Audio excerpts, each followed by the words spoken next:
Bill O'Reilly, have you stored your food yet?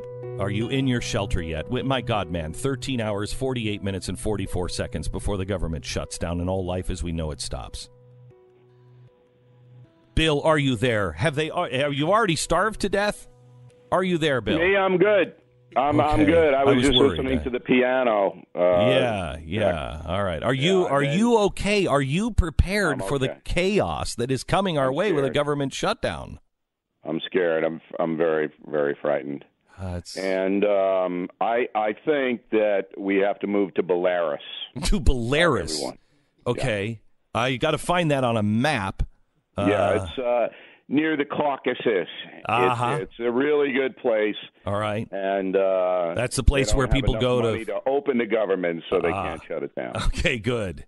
You know, this is really ridiculous. First of all, the hypocrisy of the media, where when the Republicans did this, they were bad. When the Republicans are fighting against this, they're bad. There's just nobody with credibility on this. Well, look, Beck, all we can do as patriots, you and me and Stu. Is Stu still alive, by the way? Is he on the planet? I've returned from the dead, yes, thank you. Okay, excellent. Mm-hmm. All we can do, all right, is just basically pray that the country will be on the map tomorrow. Yeah. Because, it might not.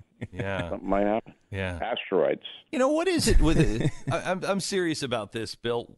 How is it? Have you seen the new movie, The Post? I refuse because of Meryl Streep. I'm not going to go. Good for you. She sucks. I did see Winston at your recommendation. I saw the Churchill movie. What'd you think? Good, of course. Yeah, not Winston. Darkest Hour. Right. Yeah. But I was just trying to be in a colloquial way. Oh, okay. Friendly to you, Beth. Sure. But I am not going to see any movie that Meryl Streep appears in because she is not a good person. Yeah. You're a patriot. I'm too lazy. I'll also say she's not a good actress. Let's put it that way. She is a good actress. I disagree with you, Bill. I saw the movie. I think she's good. Okay, can I speak here? Because I saw the movie, so I violated your principles and your principles. Okay. She was actually good in this. And I will tell you that I was surprised. I thought it would be, just a hatchet job. And at one point in the movie, in fact, they revisit this point several times, that, this started with Truman and then Eisenhower. And the first time they say this, and even and they stop. And they're all looking at each other like, but he was our friend. And they discover through this that Jack Kennedy was their friend because he was trying to get them to not print any bad stuff about them. And they get it in the movie, but they don't seem to really get that in real life, do they? Ever? Well, look, I'm what they call a person who believes in America's greatness, but is very sad, because I think you are too, that we're seeing it vanish because people, number one, are now becoming obsessed with machinery and gadgets and devices, and therefore they don't think about their country and really don't care about it. And the press is as corrupt as it's ever been in the history of our republic, and the politicians remain weasels. So the devastating combination of all three is really starting to worry me because it's going to shake the foundations of this nation. So for me to go to a movie and watch Meryl Streep, who epitomizes the decline of the country to me, I can't do it. I just can't. Well, I understand. I understand that. I am going to see that Afghanistan movie, The Tough 12 or whatever. I'm going to go to see that because I still think that people are noble. Americans are noble. Yeah. But boy, oh boy, we got to really wake up and see what's going on here because it's frightening. Are you surprised at all, Bill, when we're talking about the shutdown, the blatant hypocrisy from just a few years ago? Why would anybody be surprised? When people like Chuck Schumer and Mitch McConnell, all right, the two most powerful senators, they're basically in business for themselves, not for the folks. And everybody has to know that, and I think everybody does know it. this point. Do we have the? Hang on. They're so wrapped up in their machines and their devices that they go, so what can I do? Let me play this game, or let me go to this site. Oh my God. Let me play the audio of Chuck Schumer during the last shutdown, where he was railing on the evil Ted Cruz and the Republicans. But we want to negotiate without a gun to our head. Speaker Boehner comes in and he says basically, it's sort of like this.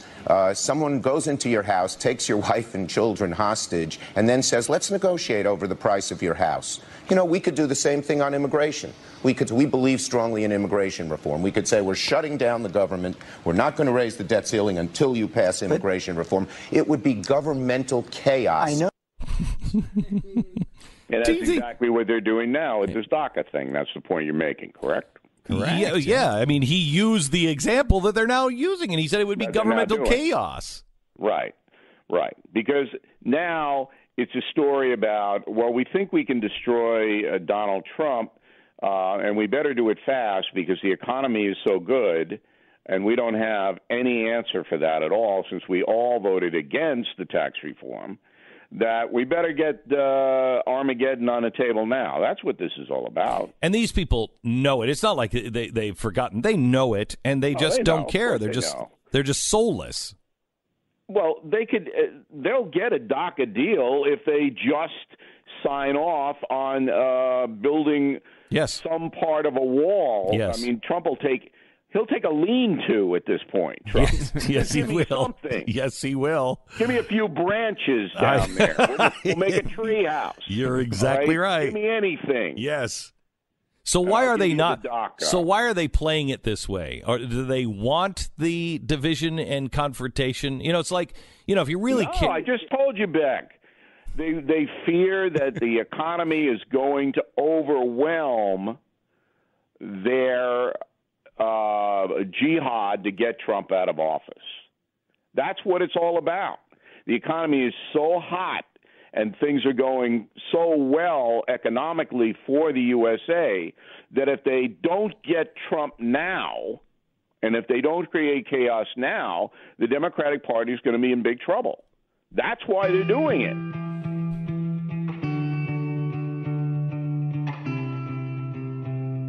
More with Bill O'Reilly from BillO'Reilly.com, author of multiple books. His latest is Killing England, BillO'Reilly.com. Glenn Beck. We're with Bill O'Reilly from BillO'Reilly.com, author of the new book Killing England, reviewing the week with Bill. Bill, you brought up the economy, and a new study shows that the Dow is growing faster now than under any other president in their first year, except for FDR. It has made tremendous growth. The tax plan, which everyone said, the tax plan and trickle-down economics, we're now able to see with our own eyes which companies are moving the minimum wage to $15 an hour because of the tax plan. I mean, it is accomplishing so many progressive goals, using conservative principles. And we're seeing the economy start to move in the right direction. You have any comment on that before I go into a second part? The comment that I have is that it is the only thing that was going to save Donald Trump. That's it. Okay. So that's why everything else that happens in Washington circles around it. Go ahead. It's the economy, stupid. So let me go. Yeah, but it's more than that, though. The hate Trumpers thought they had him. Yes. They want to overturn the election. They want him out. Correct. All right. They thought they had it. But now there's doubt because of the economy. So now let me show you a price of tweeting. 538 just did a study of the, last 5 or 6 presidents, Stu? Yeah, last 6, yeah. Okay.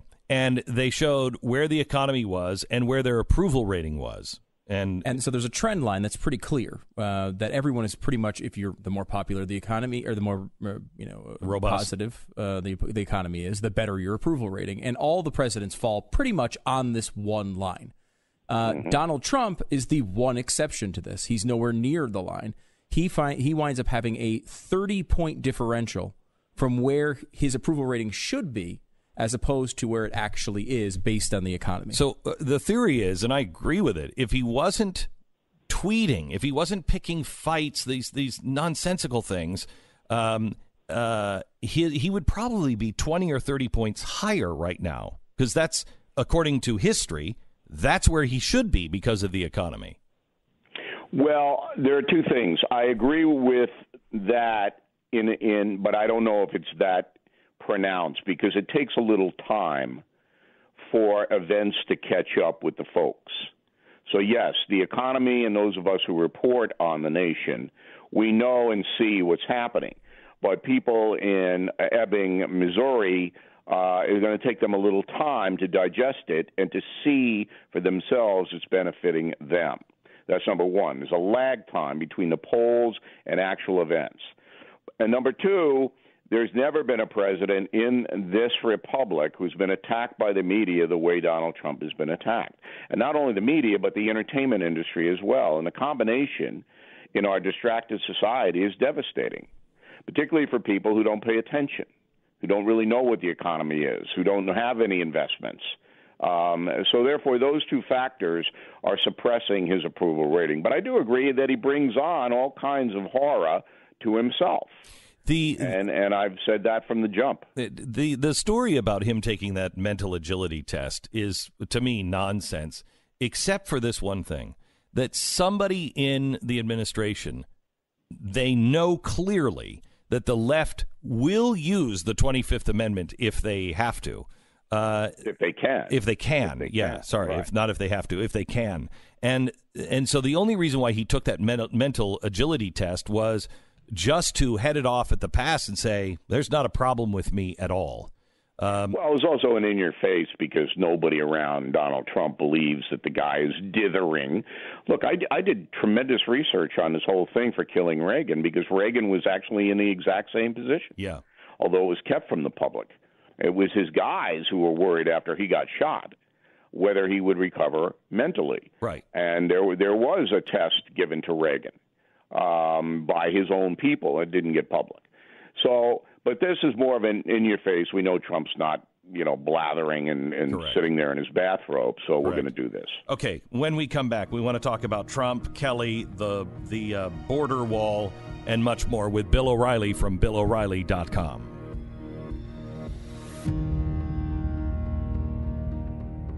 Glenn Beck, Mercury.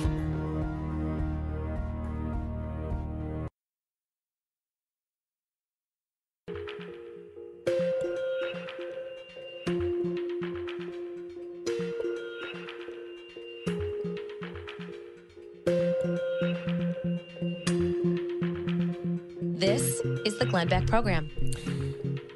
This weekend is the Walk of Life, the pro-life movement. It will not receive the coverage that the anti-Trump women's movement received, although the crowds will be bigger, and yet the press won't point that out to you. It is the, I think, 45th anniversary of it. Bill, the Supreme Court is hearing now a case out of California trying to overturn the Ninth Circuit Court of Appeals, which I think they spent a lot of time doing, but they are hearing a case about how pro-life centers and adoption centers now are going to be required by the state to prominently display Planned Parenthood posters and abortion clinics with their phone number. Your thoughts on this? Well, it's ridiculous, and that's an intrusion into free enterprise, religious beliefs, everything else. So I expect the Supreme Court will do the right thing there. I was heartened to see that 61% of the American public agrees that there should be some limitations on abortion. I saw a number today. It was 73. Yeah, it's up to 73. Yeah. Okay. And that, again, goes back to, once the folks put down their devices and start to think about things, they usually arrive at the right conclusions. But you got to ask yourself this fundamental question, and why is the state of California, the New York Times, MSNBC, on and on. Why are they so bent upon having as many abortions as possible? Why? I mean, I think it was Bill Clinton who said that abortion should be rare and safe. I mean, I think it was him. Or, it was. Okay. Mm-hmm. So now we have a movement that wants abortion. So why else would you put a Planned Parenthood poster in a pro-life center? Because I want a woman to have an abortion. I want that. Jerry Brown or a judge on the Ninth Circuit, whatever it may be. So you say, why? Why? I mean, I understand the freedom aspect of the, women controlling their own bodies and all of that argument. I mean, morally, it's a different play. But I understand a secular argument, but I don't understand why any human being would want the destruction of a potential human being. I don't understand it. Do you? Yeah, the only way I can understand it is through the lens of evil, which I think Planned Parenthood and Margaret Sanger were. I mean, I think that was. But is Jerry Brown evil? Is Jerry Brown's a former Jesuit priest? All right, is he evil? Are the judges on the Ninth Circuit Court of Appeals evil? Is the editor of the New York Times evil? Maybe they are. I don't know. No, I think that. I mean, if I'm sitting in a room and I'm asking the question I just asked you, why would you want more of these things? Why? So I have to tell you, Bill, I'm reading a new book. Let me see if I can find it. I started it last night, and it is absolutely fascinating. It's really well researched. I mean, it's from the Yale Press. It is called, hold on just a second, let me pull it up on my Kindle. Hold on. Called Hitler's Monsters, The Supernatural History of the Third Reich. And it talks about how this literally evil stew was brewing at the higher-ups. But the average person didn't necessarily know that. But there was this concerted effort at the top of the ladder to worship, witchcraft, magic, Lucifer, all of these different things. And I think that, we've seen this kind of movement before on the grand scale with the Nazis. That is the same with Planned Parenthood. If you look at, Margaret Sanger, if you look at her words, she's a stone cold killer. And I don't believe that everybody at Planned Parenthood is that way. In fact, I've talked to nurses who have woken up and said, I thought I was doing good. I think there's a lot of people that are just conned into it. Maybe, but it's a fundamental question of destroying life. So you're going to make an argument that, if a woman is pregnant, it's life after 18 weeks. No, 24. Nope, 33. Okay, number one, no human being is qualified to do that. Nobody knows. All right. And number two, why are you making such an argument? Why? For what reason? It's already legal. Abortion's already legal in the country, okay? And that's not going to be overturned. So you have an option to get an abortion if you're a woman. But now we have a movement that wants abortions. And I think that's where the Sanger thing comes in. All right, the eugenics and we only want healthy babies and all of that stuff, which was that was the Nazi credo. That's what they did. All right. But when I see a person like Jerry Brown, I mean, who's got a very strong Catholic background and actually went into the priesthood, stand by and allow this stuff and don't say anything about it. And other politicians too, like Andrew Cuomo, from a Catholic family here in New York, and they kind of foster this climate of permissive death, I call it. So it's no big deal. If it's an inconvenience, here's the clinic. You walk in, You pay a few dollars and you walk out, and we don't even want you to pay a few dollars. We want Beck and O'Reilly to pay for it. Well, I think their tax money. I think, all right? I think, Bill, that what we're seeing though is, we're starting to see the turn of the French Revolution. It started out as equality and everything else, and then it turned into something entirely different. And we're seeing what it's now turning into. I mean, you look at the environmental movement. It started out as let's take care of the planet. Okay, we all agree. Now it's planet over people. Now it's if you disagree with their claims and their solutions, possibly you should go to jail. Let's clean up. They want to kill you. Yes, let's jail. They want you dead. I mean, that's what happened to me with Soros and that money, and we got to kill him. We got to get O'Reilly off the air, but that's not enough. We want him dead. So yes, you're at that level in some of the really crazy precincts. No, but I think this is what the Democratic Party is becoming, and it is scaring the average Democrat when they'll side with Antifa, which the average Democrat knows that. Wait a minute, that's not right. Talking heartland Democrat. Fine, okay, transgender. I don't hate anybody who's transgender, but now 93 different genders. That's the lunatic fringe. Tear down the statues. Okay, well, you can make a point on this one, but now we're on to George Washington. It's the lunatic fringe, and I hope that there is a point where the mainstream middle American Democrat says, okay, these people are nuts. Well, it's got to be harnessed. See, that's the problem. You don't have anyone harnessing the backlash. Everybody says to me, when's the backlash coming? When's the backlash coming? And I'm saying, well, who's going to harness the backlash? Yep. Certainly not the press. Yep. They're not going to do that.